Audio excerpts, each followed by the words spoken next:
Olá, olá, estamos ao vivo! Sejam bem-vindos a mais uma live. Essa semana tá animada, hein, gente? E agora eu vou chamar nossa convidada para conversar com a gente, para o nosso bate-papo. Oi, Melina, bem-vinda! Olá, boa tarde, tudo bem? Tudo e você? Tudo bem. Obrigada, Tati, pela oportunidade de estar aqui conversando com você hoje. Obrigada a todos por Imagina. disponibilizar aí um tempo para conhecer um pouquinho mais dessa área que a gente é tão apaixonado, né? E que é Sim, tão é verdade. importante. A Sempre gente, bom, né? Falar do que a gente gosta. sim, obrigada. Um prazer, Melina, te receber. Obrigada você por poder estar aqui com a gente, ter um tempinho aí na agenda para falar comigo, falar com o pessoal. Um prazer, Melina, uma delícia. vamos começar do começo? Eu queria saber Começamos. como é que você chegou na análise sensorial, como é que você conheceu, o que fez você se interessar, querer ficar na área. Nossa, começou de uma forma muito inesperada. Na verdade, eu fiz curso de farmácia, né, como graduação. Olha só. E dentro da farmácia, naquela época, tínhamos também a opção de seguir, né, tinha fármacos, análises clínicas e alimentos. Então, me interessava muito a área de alimentos, porque eu queria promover saúde, né, nas pessoas. Então, eu nunca fui para o lado de fármacos, né, desenvolver medicamentos e tal. Eu buscava como que a nutrição poderia melhorar a saúde das pessoas. Então, eu iniciei no curso, fiz estágio na parte de nutrição, suco de laranja e tudo mais.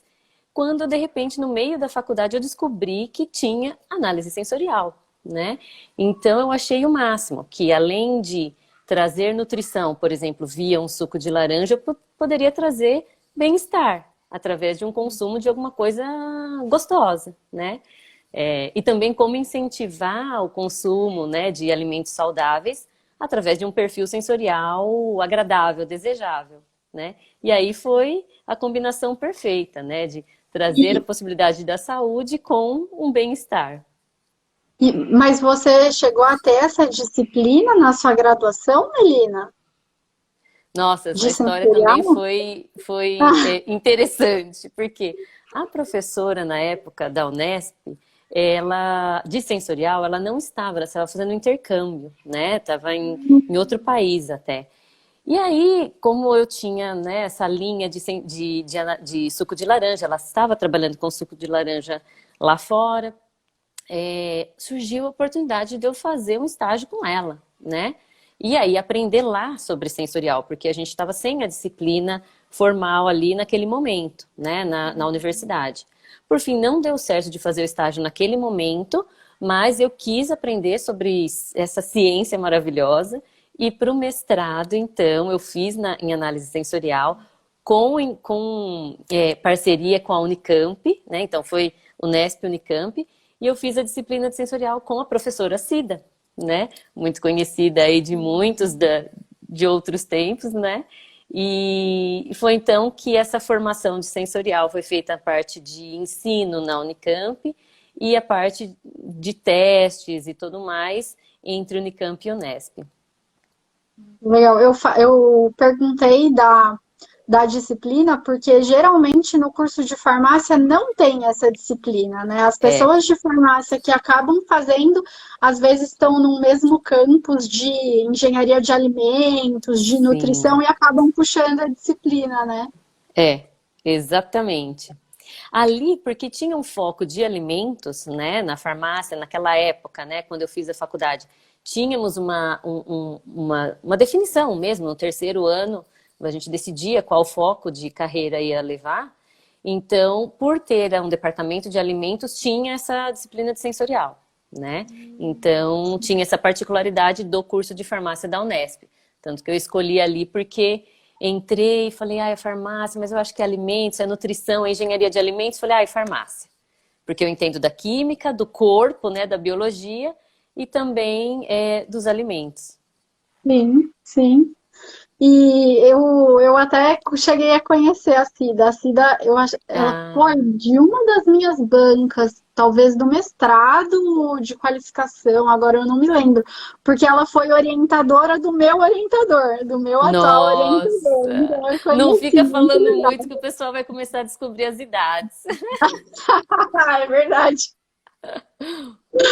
Ô, Melina, e me conta, seu projeto do mestrado foi com sensorial ou você acabou só fazendo a disciplina? Foi total sensorial. Então, assim, eu tinha Que muito legal. interesse de aprofundar em sensorial. Então, eu fiz o mestrado, aí fiz o doutorado também em sensorial, né? Naquela época, sensorial era muito focada em um sensorial descritivo, né? Uhum. Então, a minha tese do doutorado, meu estudo do doutorado foi, porque lá na Unesp, com o professor Bosco, ele tem muito foco de pesquisa em bebidas alcoólicas, né? Principalmente Sim. destiladas, a cachaça, né? Então, eu trabalhei com ele, então, definindo o perfil sensorial de cachaças e o efeito também do envelhecimento em madeira, né? Então, Uhum. foi esse o perfil sensorial das bebidas e o efeito da madeira, mudando aí o perfil da bebida. Entendi. Bacana. E aí, como é que essa história continua para chegar nos dias de hoje? Nossa, foi uma jornada, está sendo uma jornada muito legal, assim, os caminhos vão aparecendo e a gente vai juntando as oportunidades, e sempre seguindo o propósito de carreira, né? Então eu entrei como buscando saúde, aí entendi que saúde tinha a ver com bem-estar, né? Lá na farmácia mesmo, quando eu vi que o sensorial poderia trazer essa coisa do bem-estar. E fui desenvolvendo. Então, tive uma parte acadêmica, então mestrado, depois o doutorado. Eu fiz na Escócia, né? Via uma parceria que o professor Bosco tinha com o professor John Pigot, que é um líder em sensorial lá, na parte de, principalmente também bebidas destiladas, efeito de diferentes tipos de madeira, e enfim, né? Então, eu continuei esse estudo na área de bebidas, né? E expandi para mais duas outras áreas. Eu trabalhei com suco de frutas, né? O efeito do antes e pós-processamento, e muito, como naquela época o sensorial era muito descritivo, era muito analítico, então, eu fiz uma fase de entender perfil sensorial e tentar correlacionar com medidas analíticas, né? Então, assim, como que o suco... foi até interessante, muito interessante esse projeto. Foi com um instituto de cultivo de frutas lá, era Blackcurrant. Então, eles queriam saber da fruta, né? A hora que eu faço o suco ali dela, né? E depois eu faço o processamento para fazer a bebida lá, que eles têm uma bebida típica com a blackcurrant. Que eu consigo prever desse suco sem processamento e características do suco processado? Isso era muito Olha que importante bacana. para a seleção, né? De quais linhagens de blackcurrant eles deveriam seguir, né? Então foi isso com o Instituto Escocês, né, de Blackcurrant, e tive também um projeto na Holanda com identificação geográfica dos alimentos. Lá a gente sabe, o vinho que é de tal região, o azeite que é de tal região, né? Se é grego, se é português, se é o quê, né? E aí o meu foco foi na manteiga, né? Então, como que o perfil sensorial da manteiga e o perfil técnico, né, instrumental de medidas analíticas da manteiga definiam de que região ela estava vindo. Então, acabei trabalhando com uma gama de produtos alimentícios nessa fase acadêmica. Muito legal, muito legal. E aí, você terminou o seu mestrado, terminou o seu doutorado, e aí foi a partir daí que você resolveu ir para a indústria? Então, nossa, assim, uma carreira interessante. Eu voltei para o Brasil achando que eu ia ser da área acadêmica, eu já me via dando aula, que eu adoro dar aula, desenvolvendo pesquisa, né? Já comecei a vida de concurso para professora e tudo mais. Tanto que eu estava em segundo lugar numa vaga em engenharia de alimentos de professora lá na Unesp, em Rio Preto, quando eu encontrei o pessoal de uma empresa multinacional que estava colocando o centro de pesquisa deles, na verdade, o centro de análise sensorial deles na América Latina, né? Eles já tinham um centro técnico em outro país aqui da América Latina e queriam trazer sensorial, porque eles viam que as características sensoriais eram cruciais para ganhar, principalmente aqui na América Latina, onde somos todos muito ligados ao sensorial, né? E aí a proposta foi sensacional, porque eles queriam trabalhar com pesquisa, né? E já aplicada. Então, uma pesquisa que que com o resultado do meu trabalho, eu já vi o impacto na vida dos consumidores, né? E muito interessante porque houve, então, duas mudanças, né? Do mundo acadêmico para o mundo corporativo e também da vida de alimentos para a vida de produtos de uso pessoal, higiene e limpeza de casas e tudo mais, né? E isso consolidou ainda mais o meu olhar para bem-estar, né? Então não era só mais a nutrição vinda do alimento, mas o bem-estar, ao eu lavar minha roupa e sentir aquele cheiro, ou ver a aparência da minha roupa, eu escovar os dentes, sentir aquela refrescância e me dar confiança, né, para estar na vida, para estar ali interagindo com as pessoas. Então foi muito legal essa transição para o mundo corporativo. E no final das contas, tudo o que a gente quer com os nossos produtos é fazer os consumidores mais felizes, né? E proporcionar Isso. um bem-estar. E não tem nenhum equipamento que possa medir isso, a não ser a própria percepção humana, o próprio consumidor, né? Por isso que a sensorial é tão importante, tão relevante e apaixonante também, né? Com certeza, Tati. Eu acho que assim, o mundo hoje traz muita evolução, principalmente em inteligência artificial, em outras medições biométricas que podem alimentar aí as máquinas aprendendo, né? Mas tudo vem da origem do ser humano, né? Uhum. E principalmente aí um pouco mais para frente, né? Já não sendo muito linear na carreira, mas a minha última fase de aprendizado e interesse foi em psicologia, né? Então eu quis aprender mais da psicologia para entender também não só o que é medido, né, como uma característica sensorial, mas como que isso é interpretado para cada um. Existe um padrão, não existe? A que isso se associa, né? Então, precisa ter um originador de toda a informação para depois a máquina, a inteligência artificial, ajudar, né? Pode ajudar tanto em otimizar muita coisa. Com certeza. E tem muita inovação vindo por aí, né? Acho que Sim. as áreas de atuação, elas são cada vez mais multidisciplinares. Então, você tem lá todo o conhecimento da química da farmácia, tem todo o conhecimento da sensorial mais analítica, a parte de painel. Agregou todo o conhecimento da indústria do consumidor. Agora foi buscar também as bases da psicologia. Então, tudo isso integrado tem um potencial enorme para entregar produtos melhores para os consumidores, né? Com certeza. E sempre como funciona a mente humana também, né? Sim, sim. E você falou uma coisa essencial, assim, Tati, que eu acho que até pensando de agora para frente ainda mais, é a integração de disciplinas, né? Tudo está mudando tão rápido, né? E as pessoas tendo que rever muitos conceitos, né? Então, assim, é importante a gente olhar, a gente que vem, né, de análise sensorial, desenvolvimento de produto, marketing, o que seja, tem que olhar para o indivíduo, né? A antropologia, tem que olhar para a psicologia, né? Eu conheci uma pessoa muito interessante de antropologia alimentar, né? E como que a visão dela, por exemplo, me trouxe uma luz para quando pensando em imagina que agora, por exemplo, me surge a oportunidade de trabalhar com algum tipo de alimento sem lactose. Então, como que trazer um alimento sem lactose para uma cultura que é baseada em consumo de lactose? Então, além da falta do produto, que outro tipo de falta relacionada a bem-estar que essa pessoa vai estar vivenciando nessa fase de vida que ela teve que cortar a lactose, por exemplo, né?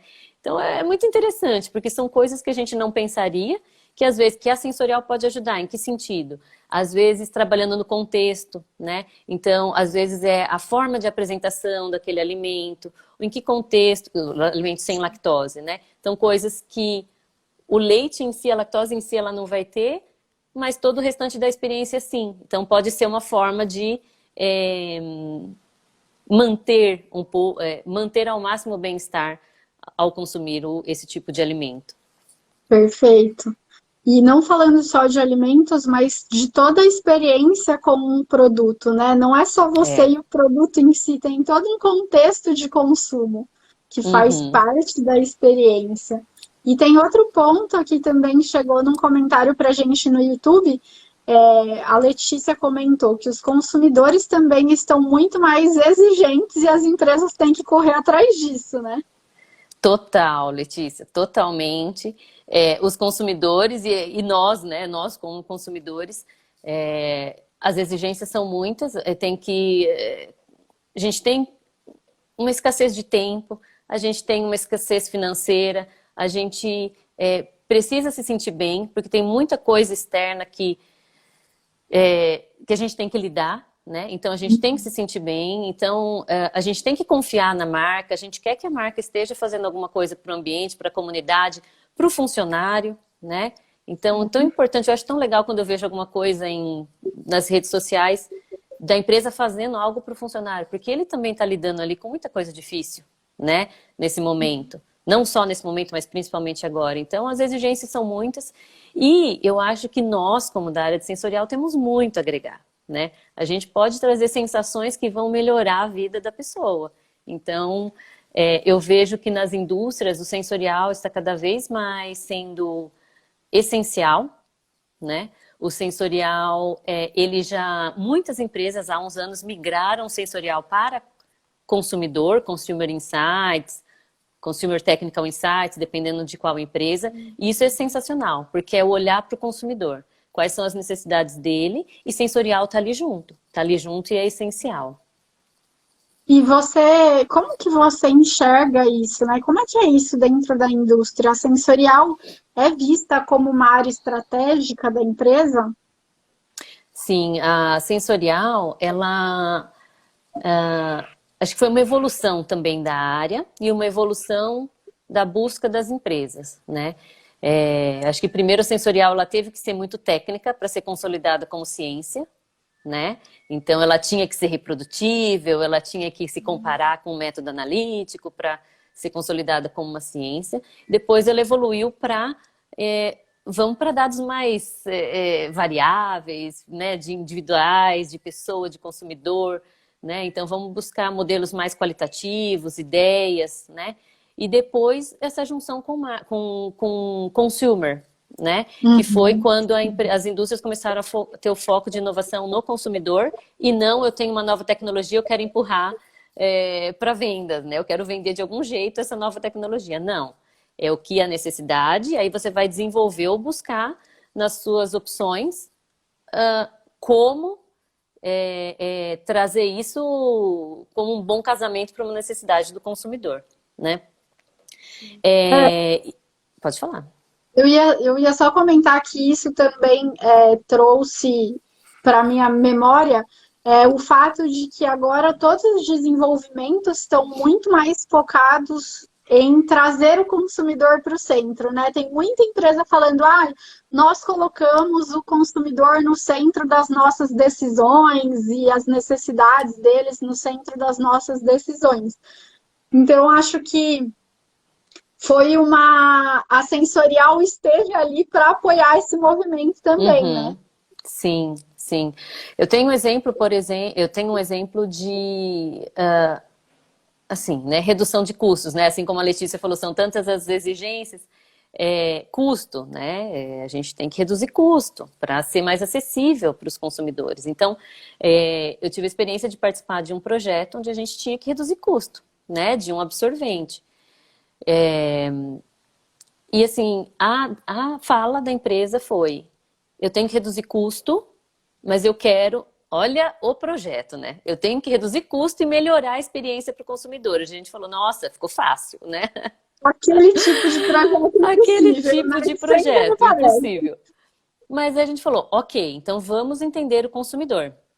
Então, nessa fase, então eu iniciei, voltando, então eu iniciei nessa empresa na área de sensorial, um sensorial focado em consumidor, e depois de alguns anos de estabelecido sensorial, eu migrei, a empresa migrou para olhar o sensorial dentro de Consumer Insights, né? Então eu já estava nessa fase de Consumer Insights. O que foi decidido fazer no projeto? Vamos olhar o que é essencial para essa consumidora.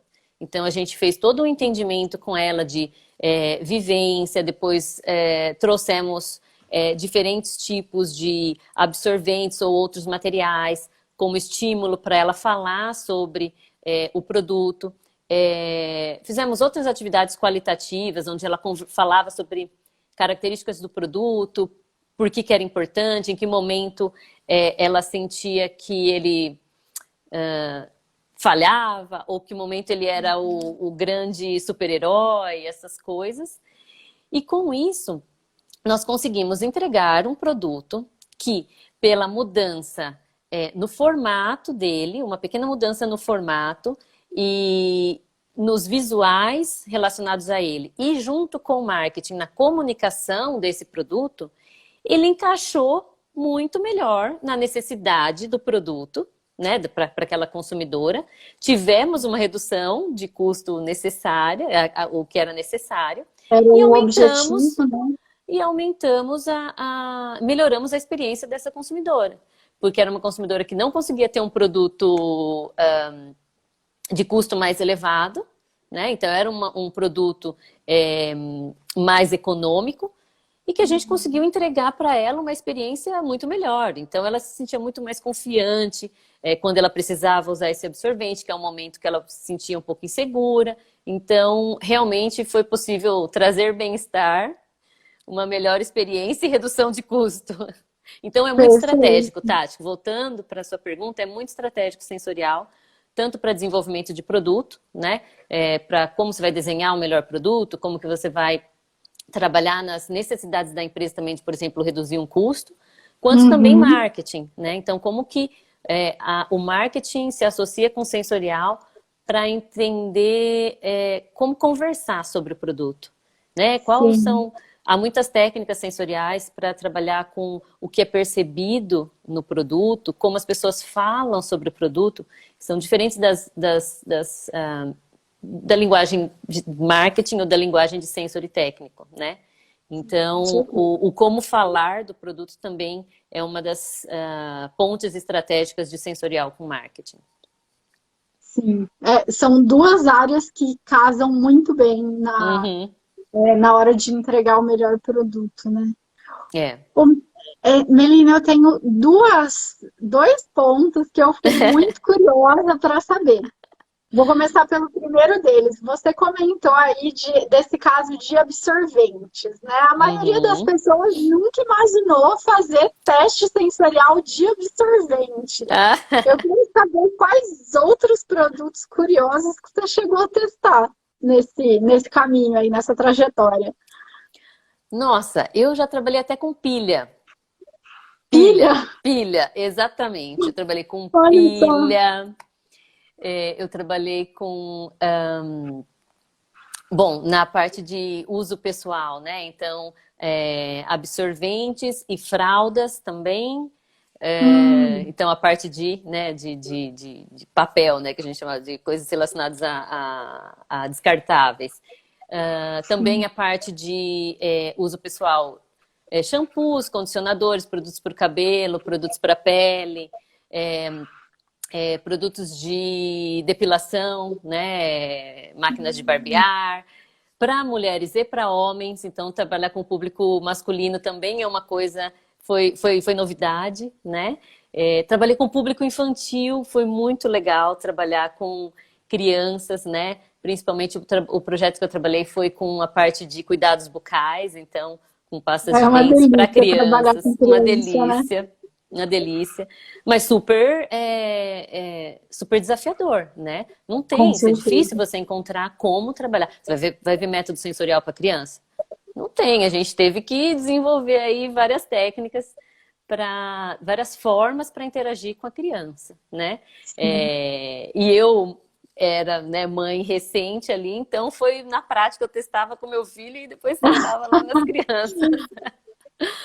É bom, dá para Então fazer teve isso. pré-teste em casa. Dá para fazer pré-teste, lógico. E isso é muito interessante, Tati. Falando de pré-teste, a gente tem que ter esse espírito curioso, né? A gente tem que ir, testa em casa. Eu lembro de ter trabalhando com uma agência que a gente conversava sobre o briefing e aí ela já pegava assim, ó, pegava um daqui, um dali, o vizinho, não sei o quê, já fazia um teste, já falou, não, essa pergunta não funciona, né? A gente tem que ser rápido, não tem que ter um super protocolo. A gente tem que ir aprendendo rápido e pegando ideia por todos os lados, né? Então, voltando, eu trabalhei com essa coisa de uso pessoal e também trabalhei com produtos de mais para casa. Então, já trabalhei com produtos de para lavar roupa, tanto a parte de sabão quanto amaciante, a parte de limpeza de superfícies, que mais? Na indústria eu cheguei a trabalhar um pouco com a parte de alimentício, porque, né, a empresa tinha quando eu entrei, mas depois foi vendida essa parte alimentícia e também algumas coisas tipo semi-medicamentosas, né? Algumas pastilhas, algumas coisas que também eram de health que a empresa tinha. Então, E muita chegou coisa. bastante, né? Tem um portfólio extenso aí. Chegou aqui uma perguntinha enquanto você falava, se é mais difícil pensar em um teste para fazer com homens. Tenho a impressão que eles são menos dispostos. Eu achei, não sei se difícil, mas assim, você tem que parar para pensar, né? Tem que parar para pensar, porque uma que a gente não está acostumado, né? A gente sabe que a grande maioria dos testes são feitos com mulheres, e enfim, né? Por Sim. razões tanto de disponibilidade quanto por interesse, muitas vezes os testes eram feitos com mulheres, né? Isso lá atrás, hoje já está bem equilibrado. Né? Isso foi quando eu entrei na empresa, eu já tive esse projeto com homens, eu falei, nossa, né? Como que eu vou fazer? Mas o que você tem que fazer é tentar... É a mesma coisa, eu conversava com o meu marido, né? Sentia um pouco de como que eu poderia falar, né? Ou outras pessoas do time, né? Como você aborda um tema... muita ter muita experiência assim no teste, uma coisa muito mais palpável, eles são bem mais diretos, né? Então, eu acho que você tem que parar para pensar, não pode ir no modo operandi, assim, você tem que parar para pensar um pouquinho em como que você vai abordar com o homem. Mas foi muito interessante, eu acho que, por outro lado, eles gostaram de poder ter uma opinião para um produto que era para eles, que no caso era para evitar, né, como que eu mantenho a minha pele sem machucados, por mais tempo não irritada, né, como eu deixo mais molinho o pelo, enfim, como que eu faço uma coisa mais rápida, porque eles também querem, né, acabar rápido, querem ter precisão. Então eles se interessavam, né, se interessavam em poder ver o benefício final, né, do produto. Sabe qual que eu acho uma dificuldade de trabalhar com homens? Não com homens necessariamente, mas trabalhar com qualquer público. A dificuldade está quando você não é usuário daquele produto que você precisa planejar um teste. Porque não é só você sentar e planejar. Você precisa Sim. entender qual experiência as pessoas têm com aquele produto para poder minimamente entender e conseguir propor uma metodologia, um questionário, esse tipo de coisa, né? É verdade, Tati. Eu acho que a gente tem que entender como a pessoa usa, né? Em que abordar, o que minimamente. Mas, por outro lado, eu aprendi isso desde o mestrado. Eu fiz com bebida alcoólica destilada e eu não bebo. Como, Melina? Você não bebe bebida alcoólica destilada e você fez um mestrado, doutorado, treinou um painel?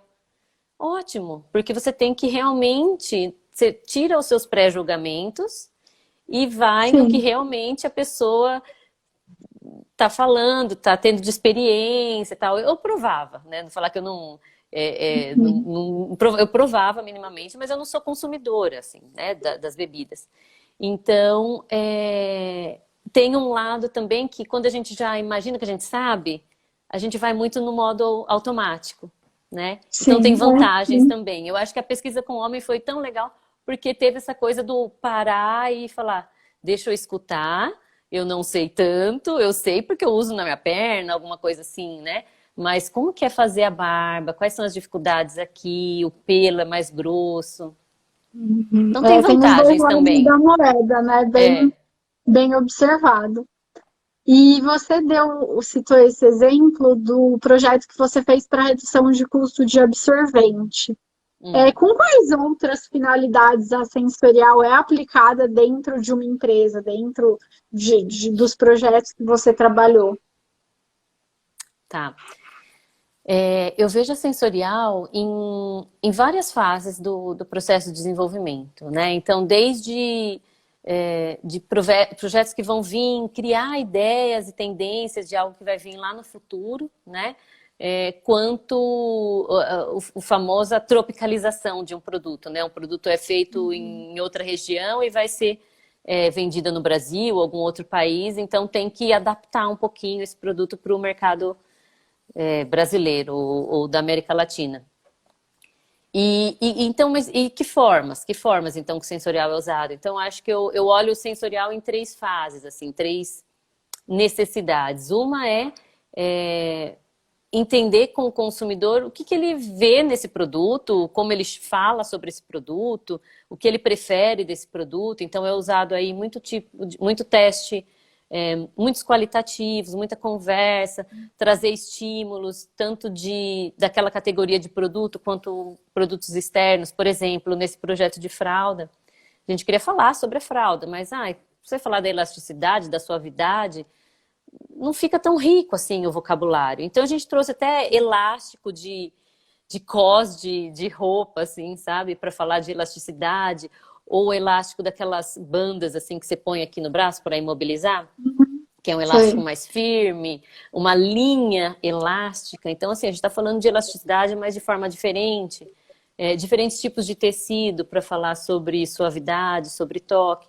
Então, trazer experiências que vão falar com o sensorial para a pessoa começar a definir onde lá, nessas características sensoriais, está o produto ideal dela, né? Então, tem essa primeira fase de entender produto, entender as características Concorrência sensoriais, também? concorrência, sim, mas às vezes, quando você está tentando trazer algo novo, né? Você não quer só ser melhor que o concorrente, você quer ser mais próximo do que o consumidor precisa, né? Essa foi interessante, muito legal essa pergunta, Tati, porque antes o foco do desenvolvimento era ser melhor que o competidor. Hoje não.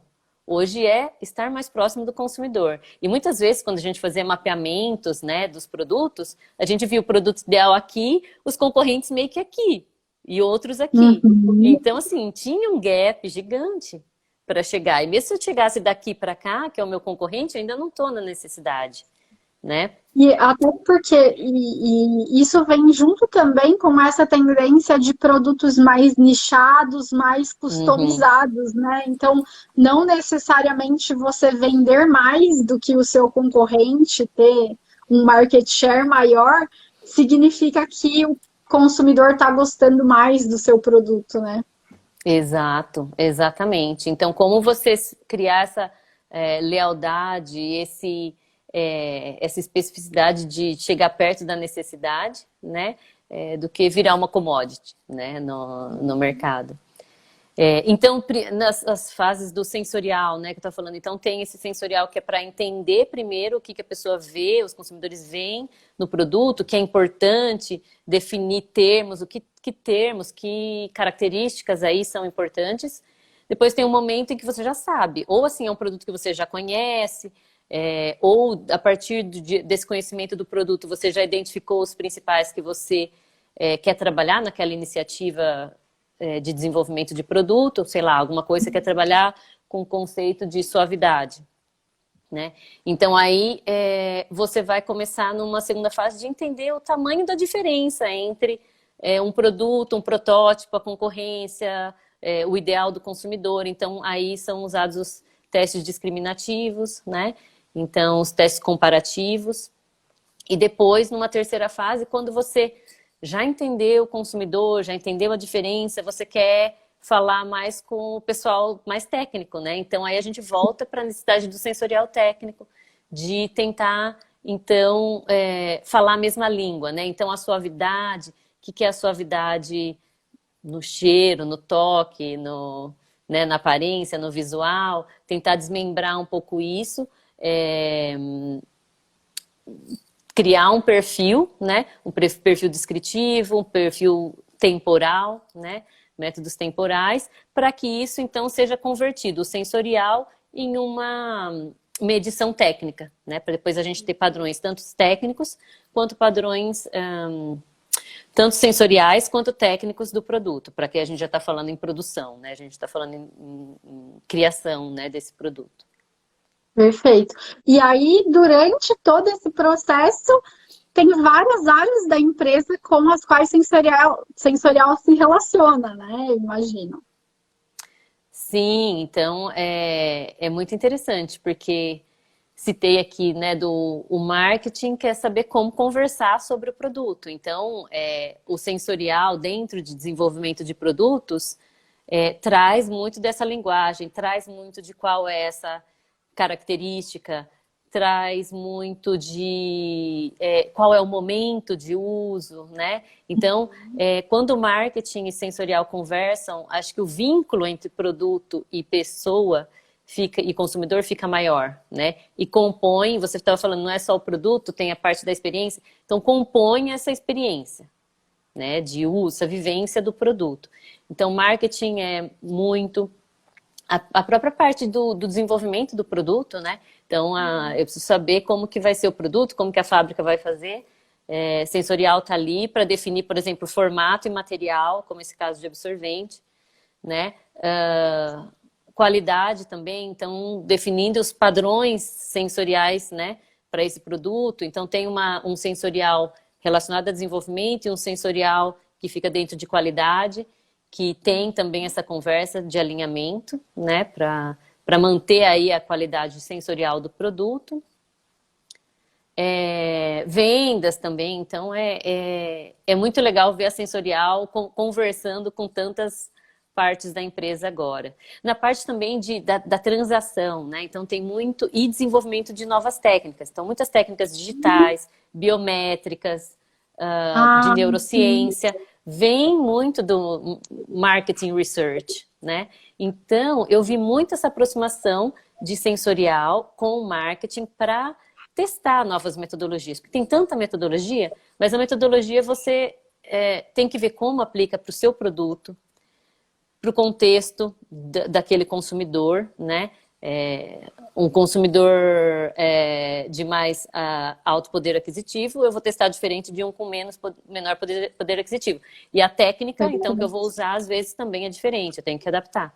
Então, foi uma parceria muito legal, tanto para estratégia de negócio, quanto também para desenvolvimento de métodos, né? De conhecimento mais de métodos com marketing. Então, é uma parceria também legal para conhecimento técnico. Não só de business, mas para conhecimento técnico também.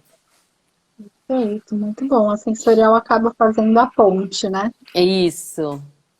E como é, de fato, trabalhar na área sensorial? Como é que é o dia a dia de um profissional de sensorial? Como é que é a rotina? Eu divido, assim, a rotina... Não, nem diria rotina, eu diria momentos, né? Então, tem o momento escritório e tem o momento campo, vamos dizer, execução, né? Então, tudo começa com uma necessidade de alguma das áreas, ou de marketing, ou de desenvolvimento de produtos, para uma pergunta de negócio, né? Então, acho que o primeiro é uma reunião para realmente entender qual é o objetivo daquele projeto, né? Porque aí, o sensorial, e principalmente assim, a pessoa que é responsável por entendimento do consumidor, tem aqui na cabeça dela um monte de ferramentas. Ferramentas, formas de execução, agências, né? Vocês conversaram com uma pessoa de agência sensorial, né? Então, vai ser em agência, vai ser em uma sala que a gente vai alugar e fazer, contextualizá-la, né? Para simular um ambiente de consumo, vai ser dentro da própria empresa, com os funcionários, vai ser um teste online. Então, tudo isso, cada uma dessas formas de execução impactam no tempo de execução do teste, no custo, né? Impactam no nível de confiabilidade também. Durante essa primeira reunião, para entender.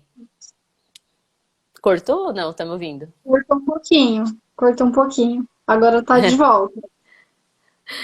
Bom, então todo esse entendimento, né, de formas de executar são importantes eu ter essa conversa inicial com o pesquisador, com a pessoa que veio até o sensorial, porque isso vai impactar no tempo de execução, no custo, no nível de confiabilidade dos dados, né? Se é uma coisa que eu estou numa fase de inicial, então eu posso trabalhar com menos consumidores, eu posso trabalhar com o meu consumidor, meus funcionários, eu posso fazer uma pesquisa online, ou não, já é uma validação, né? Então eu tenho que usar outro tipo de método, tenho que usar consumidores já do nicho, um outro tipo de técnica, então é primordial eu ter essa reunião. Então isso é a parte do dentro do escritório.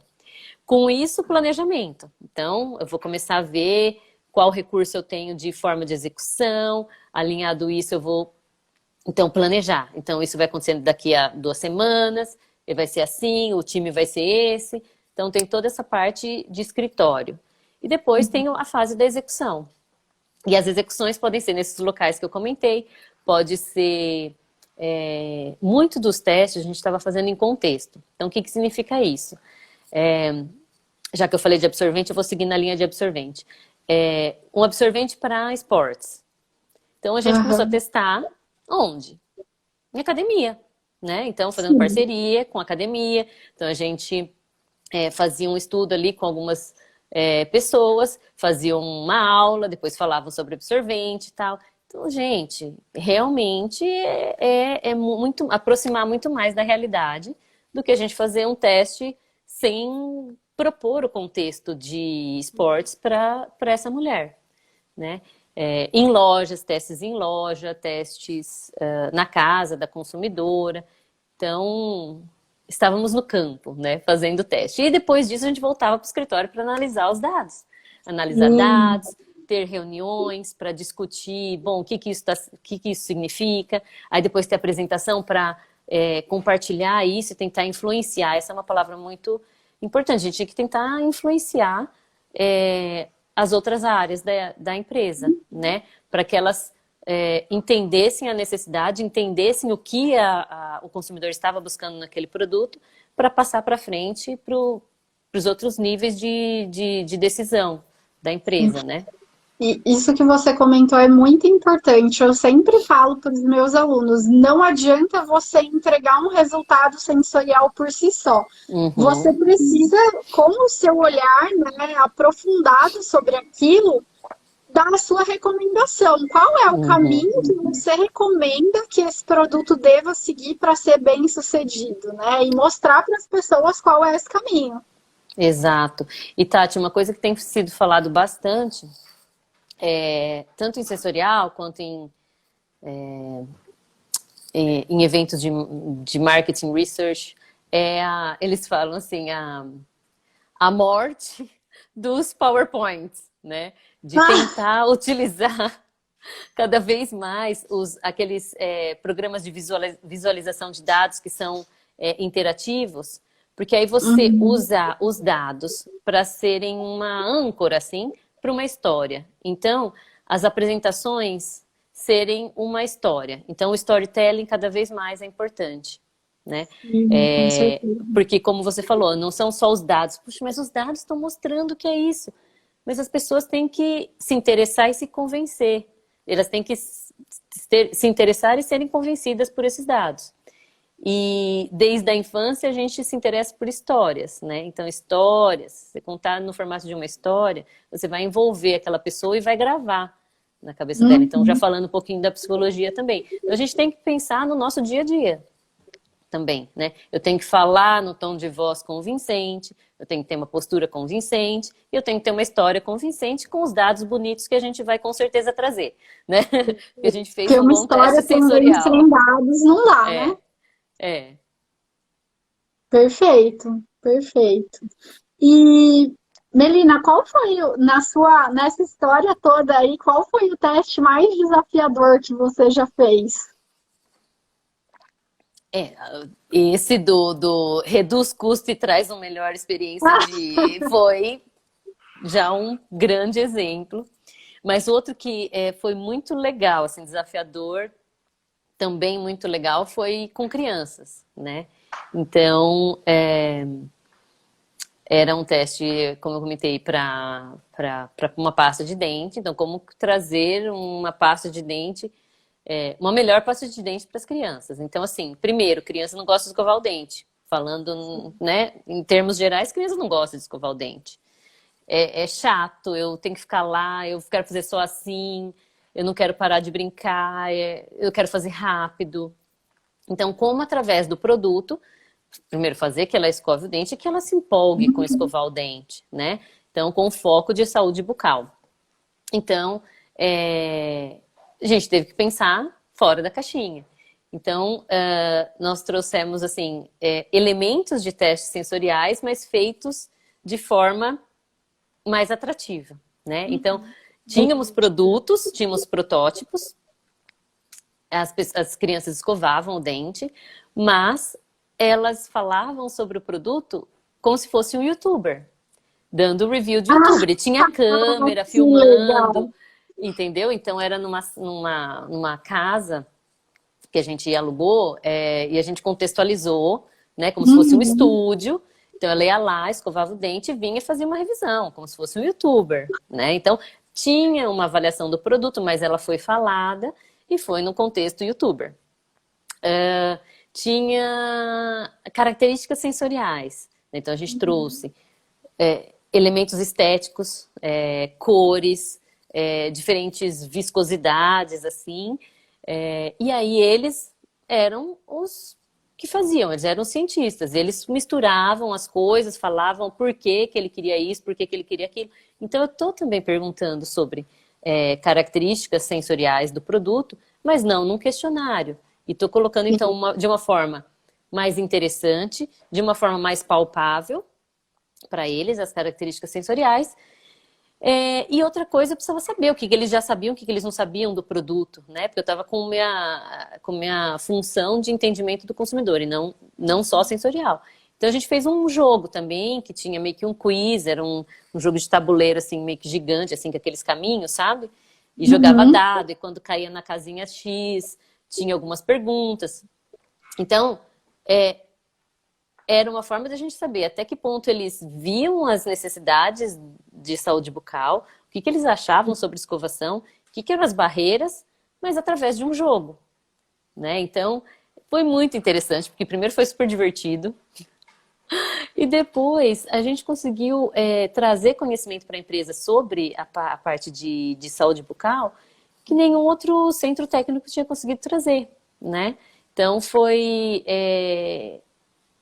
eu acho que tem muito a ver com o que você falou, Tati, quando você não é usuário do produto, mas também assim, como você não é aquele consumidor, a gente não é mais criança, né? Mas a gente sabe o que empolga uma criança, né? Sim. É a interatividade, é o trazer palpável e é o jogo, o gaming, gamification, né? Que a gente sabe que até para adulto muitas coisas são feitas com gamification hoje, né? A gente acha que é só criança.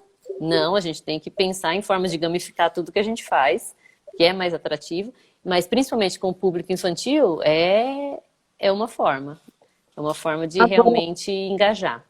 Essa de pedir a avaliação deles como se eles fossem youtubers, eu achei fantástico, porque agora eles já nascem assistindo YouTube, né? E foi antes da pandemia, hein? Então, e eles se veem muito naquelas pessoas, né? Eles querem ser aquelas pessoas, até brincam em casa, fazendo vídeo às vezes. Então, foi uma sacada excelente, eu achei. Muito bom mesmo. Muito legal. Melina, e quais são suas perspectivas agora para o futuro? Você enxerga muitas oportunidades ainda para sensorial, muitos campos para explorar? Como é que é isso? Olha, eu acho que a nossa função é essencial e vejo que as empresas também estão colocando isso como o tipo de profissional, o tipo de habilidade, né? Porque não é um profissional de sensorial, é uma pessoa que tem um olhar para sensorial, né? Que pode estar aí trabalhando em várias áreas dentro da empresa. Porque o sensorial está extremamente associado com bem-estar, né? Então, a nossa forma de se relacionar com o mundo externo é através dos nossos órgãos do sentido. Então, a gente sabe o que está acontecendo ao nosso redor através dos nossos órgãos do sentido, né? E essa codificação do que significa quando eu sinto frio, quando eu tomo, quando eu sinto algum tipo de gosto, quando eu escuto um som, essas codificações do que significa isso acontecem desde fases muito primitivas do nosso desenvolvimento. Desde quando a gente está na barriga da mãe, a gente escuta os sons, as músicas que ela estava acostumada a escutar e depois, passando um tempo, a gente sente um bem-estar quando escuta esse tipo de música. E muitas outras, os cheiros, enfim, muitas outras sensações que a gente tem, percepções sensoriais, vêm de fases muito primitivas, intrauterinas, pré-verbais, né? Então, a gente está o tempo inteiro sendo influenciado por essas sensações que o mundo externo nos trazem. Então, se a gente conseguir trazer cada vez mais experiências que remetem a sensações positivas, a experiências positivas, a gente vai estar contribuindo para o bem-estar. E eu acho que bem-estar é essencial, como eu falei no começo, é essencial ter pacotinhos de bem-estar ao longo do nosso dia, né? Para a gente estar se sentindo cada vez mais saudável, mais fortes aí para o nosso dia a dia. Com certeza. Perfeito. E, Melina, para a gente fechar nosso bate-papo, eu queria que você deixasse uma dica para quem gosta da área de análise sensorial, para quem quer entrar para essa área. Qual caminho você sugere para essa pessoa seguir? Eu acho que, assim, estando pensando nisso que eu acabei de falar, a gente percebe o mundo externo através dos nossos órgãos do sentido. Pensa no seu dia a dia, né? No trabalho que você está fazendo hoje, o que é uma questão visual, o que um cheiro, qualquer coisa pode trazer de benefício. E aí usa isso e conta uma história para as pessoas que estão ao seu redor, que eu acho que você vai conseguir convencer a pessoa de que você tem que olhar para sensorial, né? Em qualquer coisa que você estiver fazendo, se você estiver trabalhando no escritório ou numa fábrica, ou tenta ver que coisa sensorial que você acha que é importante e conta uma história sobre ela, de por que ela é importante, e aí com certeza você vai acabar entrando em alguma coisa de sensorial. Excelente, perfeito. Melina, queria muito agradecer sua participação aqui com a gente hoje. Com certeza foi um olhar muito rico para a sensorial, muita experiência bacana compartilhada. Então, muito obrigada. Obrigada, Tati. Obrigada a todos que participaram, que vão estar vendo esse vídeo. Acho que o tema é muito importante para todos, né? Para nós que vamos trabalhar com sensorial e para o consumidor final que vai receber todo esse benefício, né? Com Obrigada a certeza. todos. Fico à Obrigada. disposição aí para... outra coisa importante, Tati, você falou de coisas importantes. Então, trabalhar com bem-estar e estar conectado com outras áreas. Estar conectado com outros profissionais. Eu comentei dessa pessoa de antropologia, né? Que eu conheci, que é antropologia alimentar, nem sabia que existia. Achei super legal. Aí dela eu acabei conhecendo por LinkedIn, é um canal que eu acho muito legal, aprendo muito lá pelo LinkedIn. Me conecto com pessoas super interessantes. E aí você fica sabendo pesquisas que o pessoal está fazendo de associação de som com alimentação e multissensorialidade. Então, inteligência artificial e outras técnicas inovadoras. Então, mantenham-se conectados. E eu também estou super à disposição para a gente se conectar e conversar um pouco mais com cada um desses ouvintes. Com certeza, eu deixo.